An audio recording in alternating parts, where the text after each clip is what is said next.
जैसे जैसे board exam का डेट नजदीक आ रहा है वैसे वैसे आपको डर लग रहा है। भाई डरना बिल्कुल भी नहीं है। मेरे चैनल से जुड़े हो ना तो डर को बाहर रख दो, क्योंकि आज के इस वीडियो में मैं बताऊंगा 20 से 25 दिन के अंदर भी पढ़ के आप बोर्ड एग्जाम में 80 से 85% तक ला सकते हैं।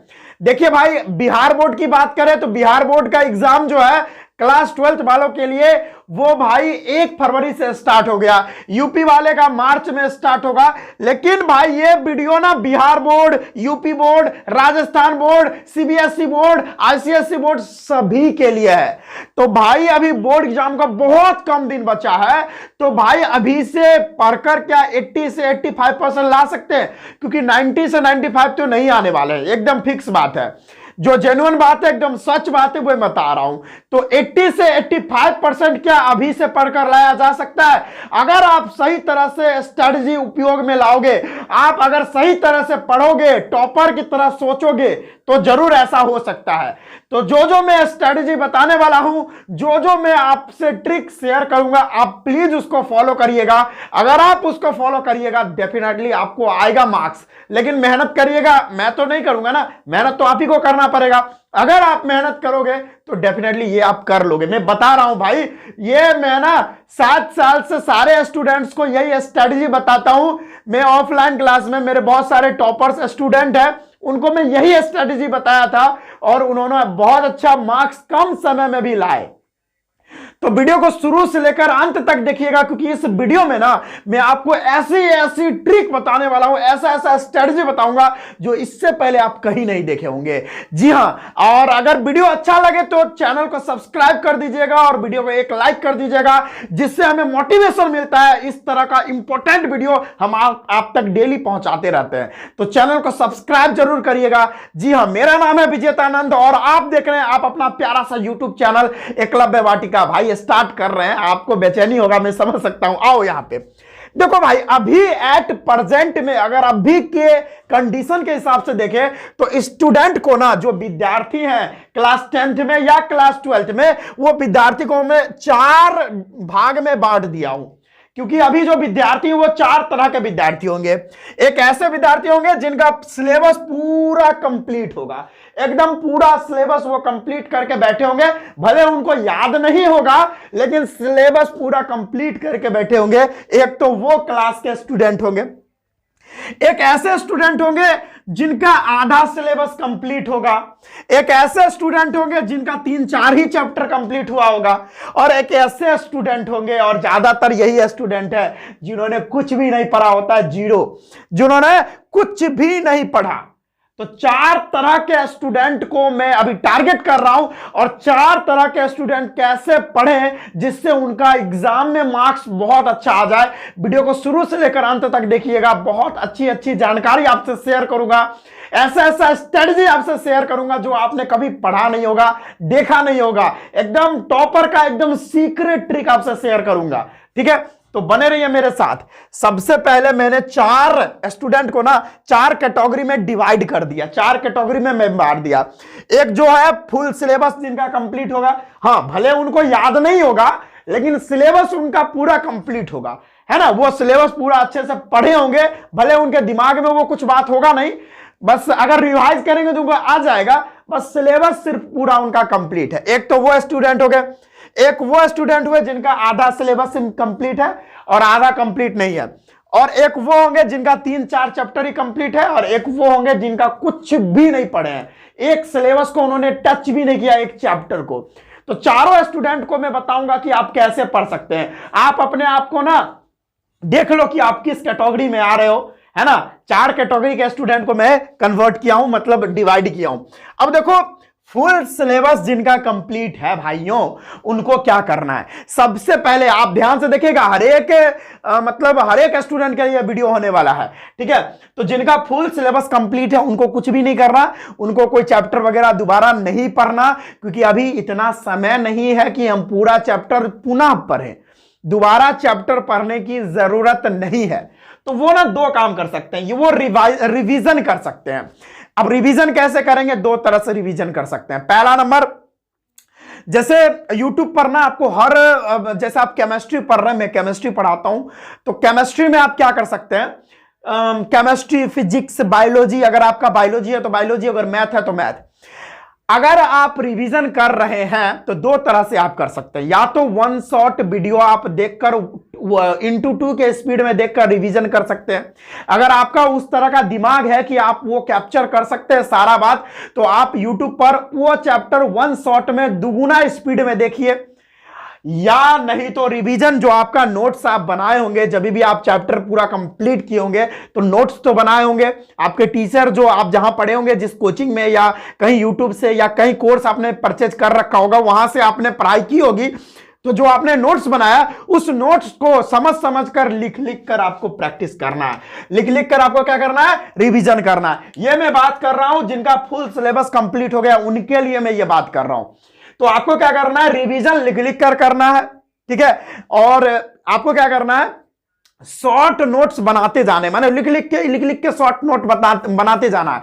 अब लिखने से क्या होता है, एक बहुत ही अच्छा फायदेमंद बात बता रहा हूं, टॉपर का यही सीक्रेट है, यही तगड़ा सीक्रेट है। टॉपर यही करते हैं। क्या करते हैं भाई? वो ना लिखेंगे, वो लिख लिख कर वो रिवीजन करते हैं। अब लिख लिख कर रिवीजन करने से क्या होता है? अब सुनो, लिख लिख कर जो रिवीजन करते हैं उनको माइंड में सारी बातें घुस जाती है, क्योंकि लिखने से माइंड पर जोर पड़ता है।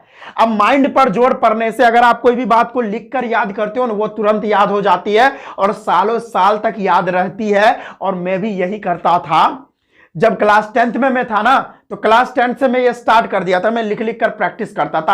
आप यकीन नहीं मानोगे, एनसीईआरटी क्लास 10th में जितना एनसीईआरटी है मेरे को दिमाग में है, पूरा साइंस का एनसीईआरटी मेरे दिमाग में है।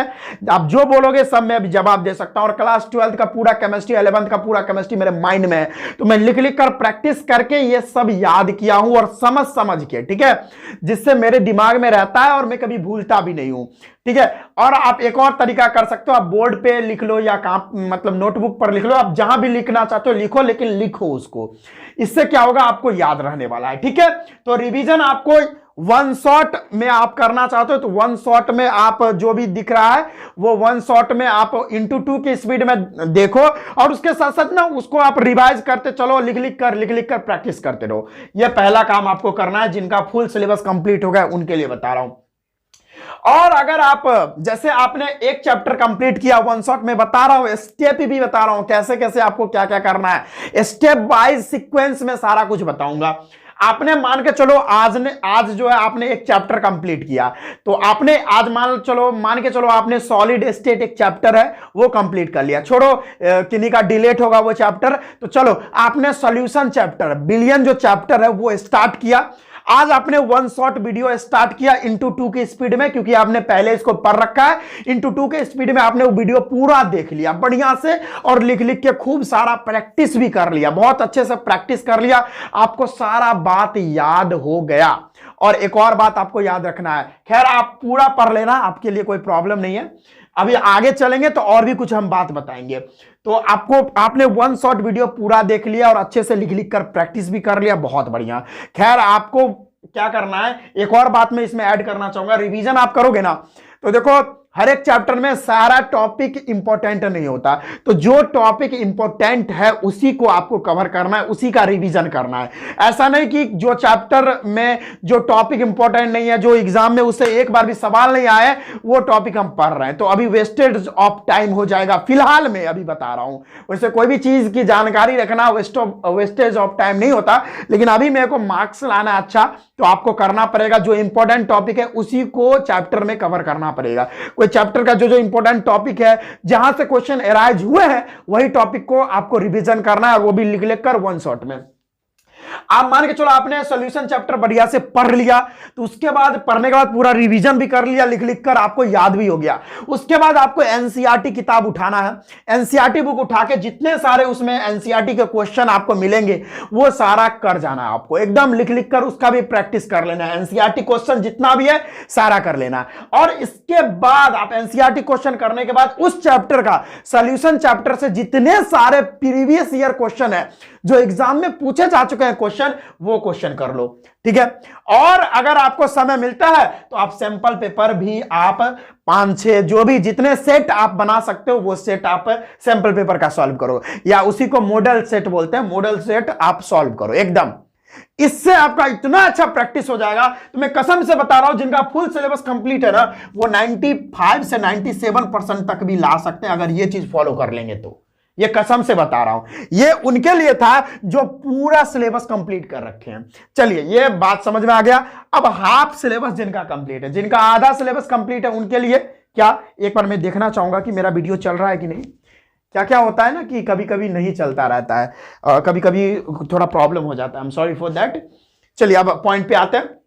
जिनका आधा सिलेबस कंप्लीट है उनके लिए भी कुछ बताओ सर, तो उनके लिए भी मैं बताता हूं। देखो भाई, आप ना जितना पढ़े हैं बस उतना ही पे स्टॉप हो जाइए। अब आगे पढ़ने की आपकी जरूरत नहीं है, क्योंकि समय नहीं है। अभी आप आगे पढ़ोगे तो प्रॉब्लम होगा। आपने आधा सिलेबस पढ़ा ना, मान के चलो आपका जो मतलब केमिस्ट्री है, उससे केमिस्ट्री फिजिक्स जो भी आप कर लो उसको रेफरेंस में ले सकते हो। मैं केमिस्ट्री की बात करता हूं, तो केमिस्ट्री में मान के चलो 16 चैप्टर्स है, 16 चैप्टर है, तो 16 चैप्टर में आपने 8 चैप्टर पढ़ा हुआ है, तो बस रुक जाओ वहीं पे, 8 चैप्टर को छोड़ दो फिलहाल में, और वही 8 चैप्टर का ना रिवीजन बढ़िया से करो। जैसे मैंने इसमें बोला रिवीजन करने के लिए, वैसे ही इसमें करो। अगर बाद में समय बच जाता है तो और चैप्टर आप पकड़ लो, लेकिन फिलहाल में आपने 8 चैप्टर कंप्लीट किया तो 8 चैप्टर को ही अभी बढ़िया से रिवीजन करो, ठीक है। वैसे ही रिवीजन जैसे मैंने इसमें बताया उसमें भी रिवीजन इसमें करना है। वन शॉट वीडियो किसी का जो चैप्टर है उसका सर्च कर लो, जैसे सॉल्यूशन का सर्च कर लिया, उसके बाद उसको इंटू 2 के स्पीड में देखा, और उसके बाद उससे नोट्स बनाते रहे और लिख लिख कर प्रैक्टिस करके याद करते रहे। और यह करने के बाद एनसीईआरटी क्वेश्चन कर लो उस चैप्टर का। एनसीईआरटी जब क्वेश्चन कर लोगे तो पीवाईक्यू क्वेश्चन कर लो, यानी उस चैप्टर से जितने सारे क्वेश्चन पूछे जा चुके हैं वो क्वेश्चन कर लो। और लास्ट में आपको क्या करना है, जितना भी आपने पढ़ा है उसका रिवीजन कर डालो, लिख लिख कर रिवीजन करना है। आपको मैं बता रहा हूं इतना तगड़ा ट्रिक है भाई, जब आप अप्लाई करोगे और जब आपको इसका रिजल्ट देखने को मिलेगा, आप खुद यकीन नहीं करोगे कि भाई ये इतना अच्छा ट्रिक था और मेरे को आज तक पता ही नहीं था। सच में बता रहा हूं, मैं यही चीज अपने स्टूडेंट को कहता हूं फॉलो करने के लिए, और यही चीज करके वो अच्छा मार्क्स लाते हैं। और लास्ट में अगर आपको समय बच गया, कि लगेगा कि हाँ भाई कुछ समय बच गया, तो 2-4 चैप्टर और निपटा डालो भाई, क्या। तो ये बात आपको फॉलो करना पड़ेगा, ठीक है। चलिए भाई, तो ये बात था, ये जिनका आधा सिलेबस कंप्लीट है। अब आगे बढ़ते हैं, जिनका 3-4 चैप्टर कंप्लीट हुआ है वो क्या करे सर। तो देखो, सबसे पहले जिनका 3-4 चैप्टर ही कंप्लीट हुआ है वो क्या करो, आपको हर एक चैप्टर को टच करना पड़ेगा, क्योंकि 3-4 चैप्टर से काम चलने वाला नहीं है। तो आप क्या करो, 16 चैप्टर है केमिस्ट्री में, और फिजिक्स में भी 15-16 चैप्टर होंगे, और बायोलॉजी में भी आप देख लेना, मेरे को उतना पता नहीं है, मैं बायोलॉजी पढ़ाता नहीं हूं। तो आपको ना क्या करना पड़ेगा कि 16 चैप्टर जो है केमिस्ट्री का, 16 चैप्टर का, हर एक चैप्टर का कुछ इंपॉर्टेंट टॉपिक होता है, समझ में आ रहा है। तो उस इंपॉर्टेंट टॉपिक को आपको कवर करना पड़ेगा। जैसे मान के चलो केमिस्ट्री में पहला चैप्टर है सॉलिड स्टेट। सॉलिड स्टेट में सबसे इंपॉर्टेंट टॉपिक है आपका यूनिट सेल हो गया, फ्रैंकल डिफेक्ट, शॉर्टी डिफेक्ट, उसके बाद आपको पैकिंग इफिशियंसी से न्यूमेरिकल जो आता है, ये सारा बहुत महत्वपूर्ण है, ठीक है। उसके बाद जेड इफेक्टिव नंबर वाला, ये सब बहुत महत्वपूर्ण है। तो ये सब टॉपिक को बहुत अच्छे से कवर कर लो। जैसे अगला चैप्टर है सॉल्यूशन चैप्टर, बिलियन जो चैप्टर है, उसमें आपको क्या करना है, उसमें जो जो महत्वपूर्ण टॉपिक है उसको आपको कवर कर लेना है, बढ़िया से कवर कर लेना है, क्योंकि इसमें मोलैरिटी और मोलैलिटी ये दोनों से न्यूमेरिकल फंसता है, तो इस पर जितने सारे न्यूमेरिकल होंगे वो कवर कर लो। तो ये सारा कुछ इंपॉर्टेंट टॉपिक्स है जो आपको हर एक चैप्टर में मिल जाएंगे। तो हर एक चैप्टर का इंपॉर्टेंट टॉपिक पहले कवर कर लो, और जितना इंपॉर्टेंट टॉपिक किए हो उसको बढ़िया से रिवाइज करो। उसके बाद एनसीईआरटी क्वेश्चन करो भाई, उसके बाद पीवाईक्यू क्वेश्चन करो, प्रीवियस ईयर क्वेश्चन जितने सारे। जैसे आप एक चैप्टर का पढ़ रहे हो सॉलिड स्टेट का, तो सॉलिड स्टेट में कितने सारे क्वेश्चन पूछे जा चुके हैं, वो सारे क्वेश्चन का रिवीजन करो, अच्छे से प्रैक्टिस कर करके, लिख लिख कर खूब प्रैक्टिस करो, और तब जाके वो सारा प्रैक्टिस मतलब उसको याद कर लो, तो प्रीवियस ईयर क्वेश्चन हो जाएगा। तो ये तीनों का फिर रिवीजन करो, एकदम बारी बारी रिवीजन करते चलो, करते चलो, करते चलो, करते चलो। और बाद में अगर समय मिल जाए तो एक आध चैप्टर पढ़ डालो जो ज्यादा इंपॉर्टेंट है, जिससे ज्यादा क्वेश्चन पूछे जाते हैं। और सेम चीज जो कुछ भी नहीं पढ़ा है ना, सेम चीज वो यही दोहरा ले, उनके लिए यही है। जो कुछ भी नहीं पढ़े हैं उनके लिए भी यही है, पहले इंपॉर्टेंट टॉपिक कवर कर लीजिए, जो जो इंपॉर्टेंट टॉपिक है। फिजिक्स में जैसे गॉस थ्योरम हो गया, गोस थ्योरम बहुत ज्यादा इंपॉर्टेंट है, पूछा जाता है ये। उसके बाद ओम्स लॉ भी है, क्लास 12th में भी ओम्स लॉ है। उसके बाद बहुत सारा है, जैसे ये आपको केमिस्ट्री में ये है Faraday's law of electrolysis, Friday का फर्स्ट लॉ, फ्राइडे का सेकंड लॉ। ये कुछ इंपॉर्टेंट टॉपिक होते हैं जो एग्जाम में बार बार वहां से क्वेश्चंस आते हैं, तो वो सारा इंपॉर्टेंट टॉपिक आपको कवर करना है। फिर एनसीईआरटी क्वेश्चन कर लो, क्योंकि ज्यादातर जो क्वेश्चन होते हैं 80 से 90% क्वेश्चन एनसीईआरटी से आते हैं। तो एनसीईआरटी क्वेश्चन कवर कर लोगे तो बहुत आपको हेल्प मिल जाएगी। एनसीईआरटी क्वेश्चन जो आप करोगे उसको बढ़िया से याद कर लो, लिख लिख कर करना है। ऐसे आप रट्टा मारोगे तो फिर प्रॉब्लम हो जाएगा, फिर आपके दिमाग से निकल जाएगा, जब आप एग्जाम में लिखोगे तो भूल जाओगे। तो लिख कर आप करोगे तो याद रहता है वो। मैं ये चीज अप्लाई करके देखा हूं यार, यकीन मानो। फिर प्रीवियस ईयर क्वेश्चन, जो पिछले बार पूछा जा चुका क्वेश्चन है, 10 साल का प्रीवियस ईयर क्वेश्चन आप कर लो और बार बार रिवीजन करो तो भाई काम बन जाएगा आपका। यहां से आप 80 से 85% आप लोग भी ले आ सकते हो। 80 से 85, 90% तो नहीं आएगा, लेकिन 80 से 85 आप आराम से अभी भी ला सकते हो। ठीक है भाई, तो ये था स्ट्रेटेजी। ये 1 महीना 20 से समझो तो 20 से 25 दिन ये आप स्ट्रेटेजी करो, आपका बहुत हेल्प होगा। ठीक है, तो चलिए अगर इसको देखना चाहते हो देख लीजिए, यही था। तो जी हां, और इस तरह का जो वीडियो आप देखना चाहते हो मेरे चैनल को सब्सक्राइब कर लो और लाइक कर दो, क्योंकि बहुत मेहनत से वीडियो लाते हैं, बहुत सोचना पड़ता है, बहुत ज्यादा रिसर्च करके स्ट्रेटजी बना के आप तक लाता हूं। और टॉपर जो यूज करते हैं ना, टॉपर जो स्ट्रेटजी यूज में लाते हैं, वही स्ट्रेटजी आप तक पहुंचाता हूं। तो मेरे चैनल को सब्सक्राइब कर दीजिएगा और वीडियो को एक लाइक कर दीजिएगा। और चलिए हम मिलते हैं नेक्स्ट वीडियो में। जय हिंद।